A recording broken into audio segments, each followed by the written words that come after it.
ఓం నమ శివాయ. ఈరోజు శివయ్య సందేశం ఏంటి అంటే, ఇలా చూడు భక్త, ఈ రోజుటితో నీ పరీక్షాకాలం పూర్తిగా ముగిసిపోయింది. అవును, ఒక తీపి వార్త నీ చెవిన పడుతుంది. ఇప్పుడే ఈ శివయ్య చెప్పేది ఈ క్షణమే విను. 26వ తేదీకి నీ జీవితం పూర్తిగా మారుతుంది. ఈ శివయ్య నీతోనే ఉన్నారు అని నమ్మితే ఇప్పుడే ఈ క్షణమే విను. ఏమాత్రం కూడా ఏమరపాటుగా ఉండకు. అసలుకే అలక్ష్యం అనేది అస్సలు చేయకు. ఈ శివయ్య నీకు తోడు ఉన్నంత వరకు ఏ దుష్టశక్తి కూడా నిన్ను ఏమీ చేయలేరు భక్త. ఇదిగో, ఇప్పుడు నువ్వు నా మాటలు వింటున్నావు కదా, ఖచ్చితంగా నీ జీవితాన్ని మారుస్తాను. ఈ శివయ్య మాటలు వెనుక నా ఆంతర్యం ఏంటి అనేది నువ్వు తప్పకుండా తెలుసుకునే తీరాలి. ఎందుకంటే రేపటి రోజున సాయంత్రం నీ పరీక్షాకాలం పూర్తిగా ముగియనున్నది. 26వ తేదీన నీ జీవితంలో గొప్ప శుభవార్త నీ చెవిన పడుతుంది. నీ పరీక్షాకాలం ముగిసింది కాబట్టే నీకొక అద్భుతమైన అవకాశం బహుమానాల రూపంలో నీ దగ్గరకు రాబోతుంది. కాస్త మనసు పెట్టి విను. ఇది నీకు సాధారణంగా అనిపించొచ్చేమో, కానీ సాధారణం రోజు కాదు కదా. ఈ రోజు వెనుక ఒక ప్రత్యేకమైన రోజు, అలానే ఒక అనుబంధం ఉన్న రోజు, నీకు ఇష్టమైన నీ శివయ్య అనుగ్రహం పొందుతున్న ఒక రోజు అని చెప్పుకోవచ్చు. భక్త, గతంలో నువ్వు పెట్టుకున్న శ్రమ, నువ్వు చూపించిన సహనం, నువ్వు భరించలేని పరిస్థితులు, నువ్వు ఎప్పటికీ చెప్పుకోలేక మోసిన అనేక రకాల బాధ్యతలు, బాధలు అన్నీ లెక్కలుగా నీ ముందుకు తెస్తాను.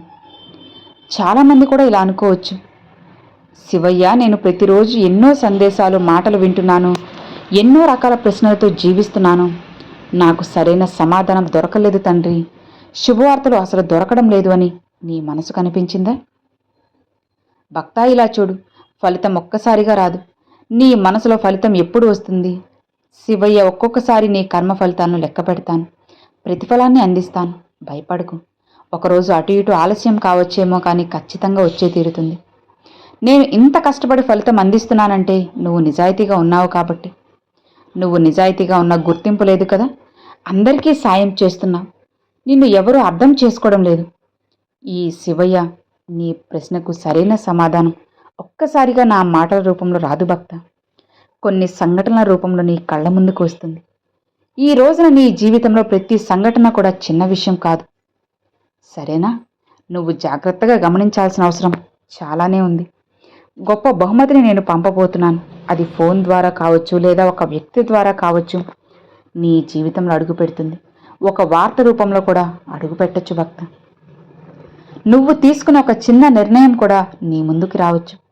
కొన్నిసార్లు నీకైనది, నీకున్న ఏదైనా సరే, నీ సమస్యకు ముగింపు నా సహాయం రావచ్చు. అలానే ఇప్పటి వరకు నిలిచిపోయిన వ్యవహారం అనేది కదలడం నువ్వు చూస్తావు. ఎన్నాళ్లుగానూ నీ మనసులో తిరుగుతున్న సందేహాలకు సమాధానం దొరుకుతుంది భక్త. నీ చుట్టూ ఉన్న వ్యక్తుల యొక్క ప్రవర్తనలో కూడా ఒక మార్పు గమనిస్తావు. ఇప్పటి వరకు నీ విలువను గుర్తించిన వ్యక్తులు ఒక్కసారిగా నీతో మాట్లాడడానికి పరుగులు పెడతారు. ఇప్పటి వరకు మౌనంగా ఉన్న వ్యక్తులు నీ వైపు అడుగులు వేస్తారు. నీపై అనుమానాలు పెంచుకుంటున్న వ్యక్తులు వారి అభిప్రాయం మార్చుకుంటారు. ఇదంతా కేవలం నీ పరీక్షాకాలానికి ముగింపు భక్త. అలానే నీ కర్మ చక్రం అనేది కొత్త మలుపులో తిరగబోతుంది. మరొక ముఖ్యమైన విషయం ఏంటో తెలుసా భక్త? నీకు ఇది సాధారణంగానే చాలా సంవత్సరాల నుంచి నువ్వు కొందరికి సాయంగా ఉన్నావు కదా. నీ బాధను బయటికి చెప్పలేక చాలా ఒత్తిడితో అయితే నువ్వు ఉన్నావు. అవునా కాదా చెప్పు? నీ జీవితాన్ని నేను మారుస్తాను. ఈ ఒత్తిడితో ఉన్న నీ స్వభావం వల్ల చాలాసార్లు ఇతరులు నిన్ను ఉపయోగించుకున్నారు. అవునా? నీ మంచితనాన్ని బలహీనతగా చూస్తున్నారు, నీ మౌనాన్ని అలుసుగా తీసుకుంటున్నారు, సహనాన్ని పరీక్షిస్తున్నారు. కానీ కర్మ అనేది ఒకటి ఉంటుంది భక్త. లెక్కలు ఎప్పుడూ ఒకేలా ఉండవు కదా. ఎవరికి ఎప్పుడు ఏది ఇవ్వాలో కర్మకి, కాలానికి బాగా తెలుసు. ఆ కాలమే నిర్ణయిస్తుంది ఎవరికి ఎప్పుడు ఎలా సమాధానం ఇవ్వాలి, తిరిగి ప్రతిఫలాన్ని ఎలా అందివ్వాలి అని. కాబట్టి నిశ్చింతగా ఉండు. ఈ రోజున నువ్వు గమనిస్తే మొదటి సంకేతం నీ పరీక్షాకాలం పూర్తయింది.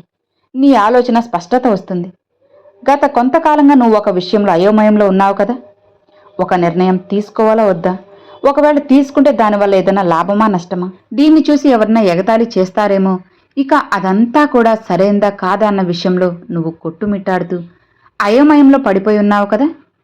అలానే ఒక వ్యక్తిని నమ్మాలా వద్దా అన్న సందేహంలో కూడా ఉన్నావు. అవునా భక్త? ఒక మార్గంలో వెళ్ళాలా వద్దా అని అక్కడే ఆగిపోయినావు. ఇప్పుడు ఈ కారు మబ్బులు తొలగిపోయి నీకు ఎదురైన పరీక్షాకాలం నువ్వు విజేతగా బయటపడబోతున్నావు. నీ మనసును ఒక మంచి నిర్ణయం వస్తుంది.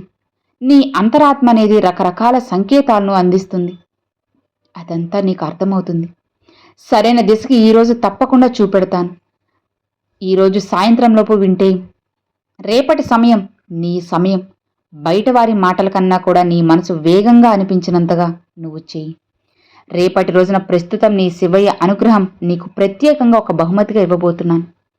చిన్న చిన్న సంఘటనలు అంతా కూడా నీకు కనపడతాయి.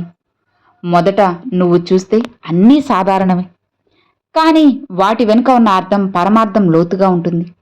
ఎవరు ఏమైనా సరే నిన్నంతా కూడా నేను సంప్రదిస్తున్నాను. ఎవరో ఒకరు నీ గురించి అడుగుతారు. ఎలానో నిలిచిపోయి కొన్ని పనులు ప్రారంభమవుతాయి. అదంతా కూడా ఈ శివయ్య నీకు చూపే దారి అని తెలుసుకో. ఏమాత్రం భయపడకుండా ప్రశాంతంగా ఉండు భక్త. ఒక్కటి మాత్రం ప్రశాంతంగా గమనించు. తొందరపాటు నిర్ణయాలు తీసుకోవద్దు. అలానే ఈరోజు నువ్వు అస్సలు ఆందోళన పడద్దు. మౌనంగా ఉండు. సహనం చాలా అవసరం, సరేనా?